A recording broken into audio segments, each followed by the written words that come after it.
Hello दोस्तों, कैसे हो। आज हम फिर से उपस्थित है आपके सामने एक बहुत ही महत्वपूर्ण टॉपिक जो कि काफ़ी दिनों से चल रहा था और ये कक्षा 12 के लिए महत्वपूर्ण था, लेकिन कक्षा 10 से या फिर कक्षा 6 से कक्षा 12 के लिए कहीं ना कहीं ये टॉपिक है जिसका नाम है सिंधु सभ्यता। और ये हमने पिछले कुछ वीडियो में शुरुआत की थी, इसका सामान्य परिचय देखा था और सिंधु सभ्यता के भारत में जितने स्थल हैं उनके बारे में देखा था।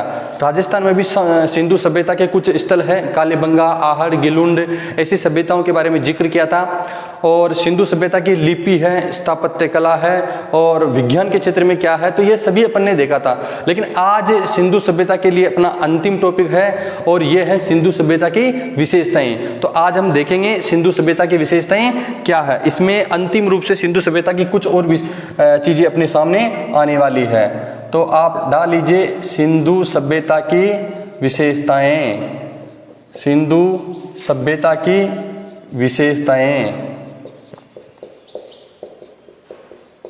और ये सिंधु सभ्यता की विशेषताओं को भी 4 भागों में बांटा गया है: धार्मिक विशेषताएं, आर्थिक विशेषताएं, सामाजिक विशेषताएं और राजनीतिक विशेषताएं। तो हम शुरुआत करते हैं आज के टॉपिक की। आप इसको डाल लीजिए और सबसे पहले हम बात करेंगे धार्मिक आर्थिक विशेषताएं। सिंधु सभ्यता के लोगों की आर्थिक विशेषताएं क्या थी, आर्थिक विशेषताएं क्या थी। लेकिन आर्थिक विशेषताओं में देखने से पहले अपन को समझना होगा कि आखिरकार आर्थिक दृष्टिकोण से किन किन चीज़ों को सम्मिलित किया जाता है। तो इसमें सबसे पहले आती है कृषि, यानी सिंधु सभ्यता के लोगों की कृषि के बारे में अपन देखेंगे।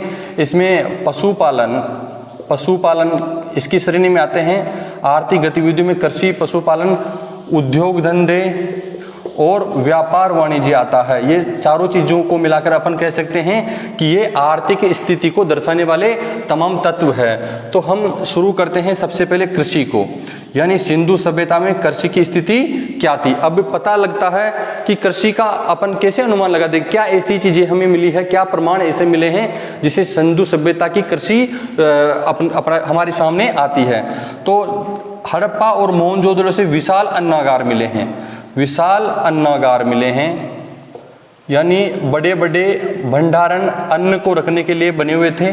और ये अन्नागारों को अपन देखकर पता लगा सकते हैं कि जब कृषि की जाती थी, अनाज उपजता था, तो उससे जो अन्न होता था उसको एक विशेष जगह पर रखा जाता था। तो अन्नागार तब थे जब अन्न था, और अन्न कहाँ से आता है, जब खेती होती है। दूसरी चीज आती है कि उस समय खेती के भी साक्ष्य मिले हैं। कालीबंगा है, कालीबंगा है, कालीबंगा में एक जुता हुआ खेत मिला है। जुता हुआ खेत कहाँ से मिला है, कालीबंगा से मिला है। और कालीबंगा से जो जुता हुआ खेत मिला है उसमें ये प्रमाण मिले हैं कि उसमें दोहरी फसल होती थी, यानी एक ही खेत में एक साल के अंदर दोहरी फसल होती थी। तो ये भी एक बहुत ही बड़ा अपने लिए प्रमाण आता है। लेकिन कालीबंगा में जो प्राचीनतम साक्ष्य खेती के मिले हैं, यानी जुता हुआ खेत मिला है, तो इससे तो स्पष्ट होता है कि निश्चित रूप से सिंधु सभ्यता के स्थलों में खेती होती थी। लेकिन कौन कौन सी फसलें उस समय सिंधुवासी परिचित थे, सिंधुवासी कौन कौन सी फसल को उगाते थे, तो वो अपने सामने आते हैं। गेहूं के प्रमाण मिले हैं, साथ में जौ के प्रमाण मिले हैं, जौ को यव बोलते थे। चावल के साक्ष्य भी मिले हैं। चावल अपने जो लोथल है बिल्कुल गुजरात में, चावल के साक्ष्य अपने मिले हैं। चावल के साक्ष्य मिले हैं जिसे व्रीहि बोला करते थे। सिंधु जो लोग थे वो व्रीहि बोला करते थे। और इसके अलावा उस समय ज्वार, मोटे अनाजों में ज्वार मिली है। साथ में कपास के बारे में भी वो लोग जानते थे। खजूर की खेती भी किया करते थे। सिंधु वासियों के लिए महत्वपूर्ण फल होता था, खजूर की खेती किया करते थे और तिल से भी परिचित थे।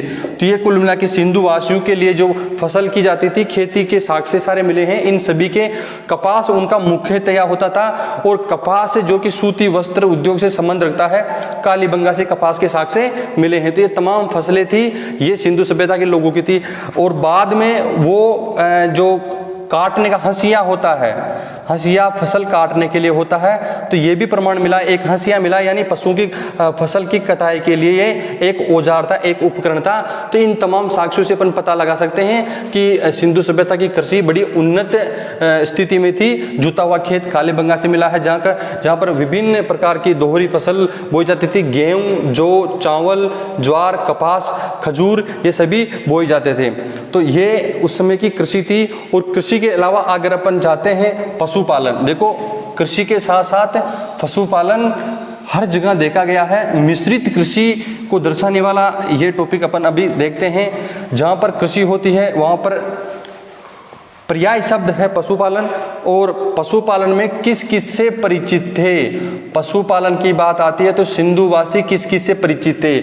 सबसे पहले अपन लेते हैं घोड़े को। वैसे तो काफी इतिहासकार कहते हैं कि सिंधुवासी घोड़े से परिचित नहीं थे, लेकिन फिर भी कुछ स्थल ऐसे हैं जहाँ पर या तो घोड़े की मूर्तियाँ मिली है, या फिर घोड़े के कुछ न कुछ अस्थियाँ ऐसे मिली है, घोड़े के दांत मिले हैं, जिनसे अपन पता लगा सकते हैं कि घोड़ा था। हो सकता है कि सिंधु काल के बाद का भी हो सकता है, लेकिन इतिहासकार इसको पूर्णतया नहीं नकारते हैं। एक है सूरकोटड़ा, सूरकोटड़ा व राणा गुंडई, सूरकोटड़ा व राणा गुंडई, ये ऐसे स्थल है जहाँ पर घोड़े की अवशेष मिले, घोड़े की मूर्तियाँ मिली है। साथ में गुजरात में दो स्थल है, रंगपुर व लोथल। रंगपुर व लोथल, यहाँ से भी घोड़े की मरण मूर्तियाँ मिली है। रंगपुर और लोथल से भी घोड़े की मरण मूर्तियाँ मिली है। इसलिए पूर्णतया हम नकार नहीं सकते कि घोड़ा उस समय नहीं था। आगे जाकर काफ़ी पशु मिले हैं, उनकी अस्थियों के आधार पर उनकी अस्थियाँ मिली है। और अस्थियों को देखने के बाद पुरातत्ववेत्ता अनुमान लगाते हैं कि कौन कौन से पशु उस समय हुआ करते थे। गाय से उस समय परिचित थे, भैंस के साग से मिले हैं, बिल्ली, ये सब पालतू हुआ करते थे। कुत्ता, ऊंट, बकरी, भेड़, कुबड़दार बैल, ये तमाम पशु की अस्थियां मिली है, जिससे पुरातत्ववेत्ता इतिहासकार अनुमान लगाते हैं कि उस समय सिंधु सभ्यता के लोग कृषि के साथ साथ पशुओं से भी प्रेम किया करते थे। तो ये अपन ने कृषि के बाद पशुपालन देखा है आर्थिक विशेषताओं में। और इसके बाद में अपन देखते हैं उद्योग। उद्योग में देखते हैं कि सिंधुवासियों को कौन कौन सा उद्योग था। सिंधुवासियों का उद्योग था, काफी उद्योग थे। उस समय काफी उपकरण मिले हैं, काफी उपकरण या उस समय के औजार मिले हैं, जिनको देखकर हम ये पता लगा सकते हैं, अनुमान लगा सकते हैं कि सिंधुवासी जो थे वो इनसे परिचित थे। जो उपकरण मिले हैं वो या तो तांबे के मिले हैं या कांसे के मिले हैं। चूंकि सिंधु सभ्यता कांसे युगीन सभ्यता थी, तो उस समय के उपकरण तांबे व कांसे के मिले हैं। अब बात करते हैं उस समय कौन कौन से उपकरण मिले हैं। तो उस समय के उपकरणों में काफी मूर्तियां मिली है, लेकिन जैसे तलवार मिली है, और बाणाग्र यानी बाण का अग्र हिस्सा बाणाग्र मिला है, छेनी मिली है, छेनी, दर्पण, ये सब उद्योगों में ही बनते हैं। दर्पण, इन सब को देखकर अपन पता लगा सकते हैं कि उस समय उद्योग कितना विकासशील था। तलवार, बाणागर, छेनी, दर्पण, और एक कांसे की मूर्ति मिली है, नर्तकी, कांसे की नर्तकी की मूर्ति मिली है। तो ये काफ़ी चीज़ें अपन को इसमें मिली है। साथ में मछली पकड़ने का कांटा गणेश्वर से मिला है, मछली पकड़ने का कांटा। और इसके अलावा हंसिया मिला है, फसलों को काटने के लिए ये औजार था, ये सब मिले हैं। साथ में एक दर्पण के भी अवशेष साक्ष्य मिले हैं। तो ये तलवार, बाणाग्र, छेनी, दर्पण और कांसे की नर्तकी की मूर्ति जो मोहनजोदड़ो से मिली थी, गणेश्वर से मछली पकड़ने का कांटा, हंसिया और दर्पण, ये सभी वो चीजें हैं जो किसी न किसी उद्योग में बनते थे। साथ में उसमें मणके बनाने का उद्योग था। उस समय के जो उद्योग थे वो किस प्रकार के उद्योग थे, तो उसमें अपन लेते हैं कि मिट्टी के बर्तन और मणके। देखो, मणके बनाने का उद्योग मिला है। मणके कहते हैं मोतियों को कहते हैं मणके। और मिट्टी के बर्तन बनाने के भी उद्योग थे, मिट्टी के बर्तन बनाने के उद्योग थे। साथ में आभूषण भी निर्मित किए जाते थे, उसमें आभूषण भी निर्मित किए जाते थे। मन के बनाने के उद्योग जैसे लोथल से और चन्हूदड़ों से, लोथल व चन्हूदड़ों एक स्थल है, लोथल व चन्हूदड़ों से उद्योगों के अवशेष मिले हैं, जहां पर विभिन्न प्रकार के धातुओं के साथ में मिट्टी के कुछ औजार मिले थे, और वो मिट्टी सेलखड़ी मिट्टी हुआ करती थी। सेलखड़ी मिट्टी विशेष प्रकार की मिट्टी हुआ करती थी। तो इन सेलखड़ी मिट्टी से कुछ उपकरण बने हुए थे जो लोथल और चन्हूदड़ों के कारखानों से अपन अनुमान लगा सकते हैं। तो यानी उस समय का सिंधु सभ्यता का जो उद्योग था वो भी काफी भारी मात्रा में उच्च कोटि का था। ये सब उद्योगों को पता लगा अपन देखते हैं। अगला टॉपिक आर्थिक गतिविधियों में आता है, आर्थिक विशेषताओं में आता है, वो अपने व्यापार आता है। अपन देखेंगे कि सिंधु सभ्यता के लोग क्या व्यापार वाणिज्य में रुचि रखते थे, क्या व्यापार के कुछ प्रमाण हमारे सामने मिले हैं, जिसे आज वर्तमान में 4-5 हजार वर्ष बाद भी अपन ये अनुमान लगा सकते हैं कि उस समय भी व्यापार हुआ था। जी हाँ, बिल्कुल व्यापार था उसमें। और व्यापार वाणिज्य किस प्रकार का था? वो लोग क्या थे, यहाँ पर आभूषण, रत्न व ताम्र खनिज, ये कुछ धातु है, इनका व्यापार वाणिज्य किया करते थे, यानी इनको भेजा करते थे। और जैसा कि अपन ने पहले देखा था गणेश्वर में जिसको कि तमाम ताम्र सभ्यताओं की जननी कहा जा सकता है, गणेश्वर से संपूर्ण विश्व को, भारत और भारत के बाहर भी तांबा भेजा जाता था। देखो, व्यापार में बात की जाए तो व्यापार आंतरिक व बाह्य दोनों तरह का था। व्यापार आंतरिक व बाह्य दोनों तरह का था, और बाह्य के प्रमाण भी हम देखने वाले हैं। गणेश्वर से तांबा विदेशों में भेजा जाता था। साथ में मैसूर है, मैसूर की कोलार की खानी जो कर्नाटक में वर्तमान में है, मैसूर से सोना दूसरी सभ्यताओं के उस समय की जो तत्कालीन वृहद सभ्यताएं थी उसमें भेजे जाते थे। और ईरान व अफगानिस्तान से चांदी का निर्यात किया जाता था। यानी सिंधु सभ्यता में ये जो धातु थे बहुतायत हुआ करते थे, और कीमती जो पत्थर है, मूल्यवान पत्थर है, वो भी इनके भी आभूषण बना करते थे। और ये गुजरात और महाराष्ट्र, यूं कहे तो सौराष्ट्र, गुजरात व महाराष्ट्र में इनकी खानें हुआ करती थी। तो यहाँ से ये विदेशों में भेजे जाते थे। तो कुल मिला के व्यापार के प्रमाण अपने सामने उच्च कोटि के मिलते हैं। देखिए, ये आते हैं कि सिंधु सभ्यता समकालीन विश्व की ऐसी कौन सी सभ्यता थी जिससे अपन कह सकते हैं कि व्यापार के पूर्ण रूप से प्रमाण मिले हैं। तो वो सभ्यता थी मेसोपोटामिया। देखो, मेसोपोटामिया, अब देखो क्या प्रमाण है मेसोपोटामिया, क्या प्रमाण ऐसे हैं जिनसे अपन पूर्ण रूप से कह सकते हैं। मेसोपोटामिया के अभिलेख है, वहां पर अभिलेख उत्कीर्ण है। उन अभिलेखों में सिंधु सभ्यता को मेलुहा कहा गया है।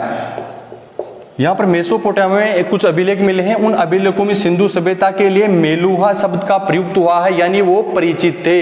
और साथ में वहां पर 24 ऐसी मोहरें मिली है, 24 ऐसी मोहरें मिली है जो कहीं ना कहीं सिंधु सभ्यता की प्रतीत होती है। तो इन सभी से अपन पता लगा सकते हैं कि व्यापार वाणिज्य में सिंधुवासी रुचि रखा करते थे। लोथल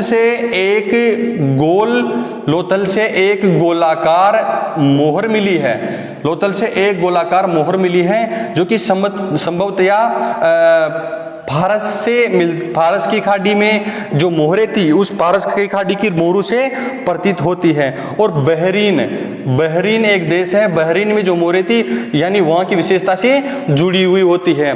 तो ये अपन देखते हैं कि मेसोपोटामिया और बहरीन फारस जैसे जो सभ्यताओं थी, उन सभ्यताओं से कहीं ना कहीं सिंधु सभ्यता का ताल्लुका था। तो अपन ये सभी सारी चीजें देखते हैं। तो ये आर्थिक विशेषताओं में आती है। सबसे पहले अपन ने कृषि को देखा था, फिर पशुपालन को देखा, उद्योगों को देखा और व्यापार वाणिज्य को देखा था। देखो, सिंधुवासी एक चीज थी, वस्त्र, सूती वस्त्र थे, इससे भी परिचित थे।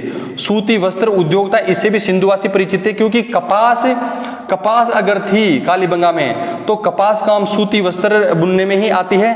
और वहां पर सूती वस्त्र को जो कपड़े होते हैं, उनको कपड़े को बनाने की कुछ औजार भी मिले हैं। तो ये भी एक बड़ा उद्योग था। साथ में ये अपना सिंधु सभ्यता का जो आर्थिक विशेषताएं होती है, ये आर्थिक विशेषताएं अपन ने देखी है। आर्थिक विशेषताओं के बाद में अपन धर्म की तरफ बढ़ते हैं कि सिंधु सभ्यता के लोग क्या धर्म में विश्वास करते थे, क्या आध्यात्मवादी थे, और अगर वो आध्यात्मवादी थे तो किस चीज में उनकी रुचि थी। दूसरी विशेषताएं डालते हैं अपन, और दूसरी विशेषताएं हैं धार्मिक। सिंधु सभ्यता के लोगों की धार्मिक विशेषता। धार्मिक विशेषता कैसे थे? देखो, सिंधु सभ्यता के लोग आध्यात्मिक थे, बिल्कुल सत्य बात है, ये आध्यात्मिक थे। वो प्रकृति की पूजा किया करते थे, वो प्रकृति की पूजा किया करते थे, प्रकृति से प्रेम किया करते थे। और प्रकृति में क्या क्या आते हैं? इसमें धरती, आकाश, हवा, अग्नि आदि जो तत्व होते हैं, प्रकृति के तत्व होते हैं, इनमें विश्वास किया करते थे, अर्थात प्रकृति की पूजा किया करते थे। प्रकृति में वृक्ष भी आते हैं। वृक्ष की बात की जाए तो एक वृक्ष था, वो पीपल का वृक्ष था। पीपल के वृक्ष में एक देवता का चित्र, एक मोहर मिली है, जिसमें पीपल के वृक्ष में एक देवता का चित्र अंकित करते हुए दिखाया गया है, जिसमें 7 व्यक्ति एक साथ उनको आराध्य, उनकी तरफ हाथ जोड़कर खड़े हैं और उनसे कुछ मांग रहे हैं, ऐसा दिखाया गया। एक मोहर में ऐसा मिला है। साथ में एक मूर्ति मिली है, हड़प्पा से एक मूर्ति मिली है, और वो मातृ देवी की मूर्ति है, जिसके गर्भ से एक पौधा निकलता हुआ बताया गया है। यहां से कितनी ही बार क्वेश्चन पूछा जाता है कि हड़प्पा में सिंधु सभ्यता के कौन से स्थल में एक मूर्ति मिली है जिसके गर्भ से एक पौधा निकलता हुआ बताया गया है, जो कि तरक्की का प्रतीक था, आगे बढ़ने का, विकास का प्रतीक था। और इसे संभवतया उस मातृ देवी की मूर्ति को भारत माता कहा गया है। भारत माता कहो या धरती माता की संज्ञा दी गई है, उसे धरती माता की संज्ञा दी गई है, अर्थात धरती में विश्वास करते थे और धरती की पूजा करते थे। तो ये साक्ष्य धर्म को दर्शाते हैं। साथ में वहां पर एक योगासन, योगी की मूर्ति भी मिली है, और एक व्यक्ति है पद्मासन यानी घुटनों के बल बैठा हुआ है, और उसके चारों तरफ 4 पशु, हाथी, भैंसा, बाघ व गेंडा, एक योगी मुद्रासन में बैठा हुआ है, उसके चारों तरफ हाथी, भैंसा, बाघ व गेंडा है, और सामने हिरण बैठा हुआ है। सामने क्या है? हिरण बैठा हुआ है, अर्थात पशुओं के साथ मिलकर वो पद्मासन व्यक्ति कहीं न कहीं आध्यात्मिकता को दर्शाता है। तो ये भी मिला है। सिंधुवासी पशुपतिनाथ की एक मूर्ति मिली है, और पशुपतिनाथ का संबंध भगवान शिव से दर्शाते हैं। तो पशुपतिनाथ जो मातृ देवी थी, उसके साथ साथ पशुपतिनाथ की भी वो पूजा करते थे। तो ऐसी कुछ धार्मिक विशेषताएं उनकी मिली है। धार्मिक विशेषताओं में एक और चीज आती है, अग्निवेदियां या हवन कुंड लोथल से मिले हैं, और राखीगढ़ी से मिले हैं, कालीबंगा जैसे स्थलों से मिले हैं। तो अग्निवेदियां भी उनकी धार्मिक स्थिति को दर्शाती है। तो सिंधु सभ्यता के लोग तमाम प्रकृति प्रेमी हुआ करते थे, वृक्ष थे, साथ में पद्मासन व्यक्ति, योगी की मूर्ति, पशुपतिनाथ और अग्निवेदियां, ये प्रमाण है जिससे सिंधु सभ्यता के धर्म को अपन आपके सामने रख सकते हैं। तो कुल मिला के हम कह सकते हैं कि सिंधु सभ्यता की जो धार्मिक स्थिति थी वो आर्थिक स्थिति के साथ बेहद मजबूत हुआ करती थी। लेकिन हम आगे बढ़ते हैं सिंधु सभ्यता की तीसरी विशेषता की तरफ, और वो तीसरी विशेषता उनके समाज को इर्द गिर्द घूमती है, समाज को इंगित करती है। तो लीजिए हम देखते हैं सिंधु सभ्यता की तीसरी विशेषता, और यह है सामाजिक विशेषता, यह है सामाजिक स्थिति। सिंधु वासियों की सामाजिक स्थिति कैसी थी? बात करें सिंधु सभ्यता की सामाजिक स्थिति बहुत ही अच्छी थी, और सामाजिक स्थिति में महिला का नाम सबसे आगे आता है। स्त्री की बहुत ही इज्जत हुआ करती थी। इसका पता उस मातृ देवी की मूर्ति से मिलता है, और धरती माता की पूजा किया करते थे। साथ में उस समय का जो परिवार था, उस समय की जो सामाजिक स्थिति थी वो मातृ सत्तात्मक थी, यानी प्रकृति के अनेकों पहलुओं से बता सकते हैं कि मातृ सत्तात्मक उस समय की स्थिति हुआ करती थी। स्त्री की पूजा हुआ करती थी। स्त्री के कपड़ों के बारे में भी कुछ वहां पर साक्ष्य प्रमाण मिले हैं, जिनसे भी अपन अनुमान लगा सकते हैं कि सिंधु सभ्यता की सामाजिक स्थिति बहुत अच्छी थी। उस समय के लोग आखेट किया किया करते थे। आखेट जंगलों में जाकर समुदाय में साथ में जाकर वो लोग शिकार किया करते थे। तो ये समुदाय में साथ रहना भी उनके समाज को दर्शाता है। साथ में सिंधु सभ्यता के लोग संगीत में रुचि रखा करते थे और इस संगीत में रुचि रखना, और एक ढोलक का चित्र मिला है, ढोलक का चित्र मिला है जो कि इस बात को इंगित करता है कि सिंधुवासी सिंधु समाज के जो लोग थे वो वाद्य यंत्रों से भी परिचित थे, वाद्य यंत्रों से भी परिचित थे। तो कुल मिला के अपन देखते हैं कि सिंधु सभ्यता के लोगों की सामाजिक स्थिति बेहद अच्छी थी और उसमें मात्र सत्तात्मक, ये बहुत ही बार पूछा गया सवाल है, सिंधु सभ्यता मात्र सत्तात्मक थी और महिला को वहां पर प्रमुखतया स्थान मिलता था। आगे अपन बढ़ते हैं। वैसे तो सिंधु सभ्यता के राजनीति के बारे में कोई भी जानकारी नहीं मिलती, राजनीतिक स्थिति क्या थी, राजनीतिक स्थिति सिंधु सभ्यता क्या थी, इसके बारे में पुख्ता सबूत अपने सामने नहीं मिलते हैं। लेकिन सिंधु सभ्यता की जो स्थिति थी, सुनियोजित व्यवस्था थी, उनके नगरों की सुनियोजित व्यवस्था ये दिखाती है कि सिंधुवासी लोग कुल मिला के उनकी राजनीतिक स्थिति अच्छी थी। वहां पर एक गढ़ी, एक किला हुआ था, गढ़ी होती थी और नीचे सामान्य नगर होता था। जो छोटा किला होता था उसके चारों तरफ परकोटा होता था, उसके थोड़ी दूरी पर एक नगर होता था जिसके चारों तरफ छोटा परकोटा होता था। इस गढ़ी में तो जो पुरोहित और उच्च वर्ग लोग बैठा करते थे, यानी राजा का निवास स्थान हुआ करता था, और नगर था इसमें सामान्य जनता का निवास स्थान था। और दोनों के चारों तरफ सुरक्षा हेतु तो एक बड़ा ईंटों का, पकी हुई ईंटों का परकोटा भी था। तो ये अपन लगा सकते हैं कि उस समय बड़ी शांति थी। और नाली व्यवस्था, सड़क सुरक्षा, नाली व्यवस्था और उनकी पक्की सड़कें, अन्नागार और स्नानागार, ये सभी चीजें वो चीजें हैं जो ये दर्शाती है कि उस समय की राजनीतिक स्थिति बहुत ही अच्छी थी। तो बच्चों, आज अपन ने सिंधु सभ्यता का ये अंतिम टॉपिक देखा है जिसमें सिंधु सभ्यता की विशेषताओं पे चर्चा की है। आर्थिक विशेषताओं में अपन कृषि, पशुपालन, उद्योग और व्यापार वाणिज्य को आपके समक्ष रखते हैं। इसमें वो पुख्ता सबूत होते हैं जिनसे आप प्रमाणित कर सकते हैं कि सिंधु सभ्यता निम्न क्षेत्रों में फली फूली थी। उसके अलावा धर्म के क्षेत्र में भी अपन ने बात की है और अंतिम रूप में सामाजिक और राजनीति को भी समेटने की कोशिश की है। तो सिंधु सभ्यता आपके लिए कितनी महत्वपूर्ण है, इन तमाम नोट्सों में देखिए, पढ़िए, उतारिए। तो हम आज करते हैं अपना यह सफर खत्म, एक नए टॉपिक के साथ फिर से आपके समक्ष उपस्थित होंगे। तब तक के लिए नमस्कार, जय हिंद, जय भारत।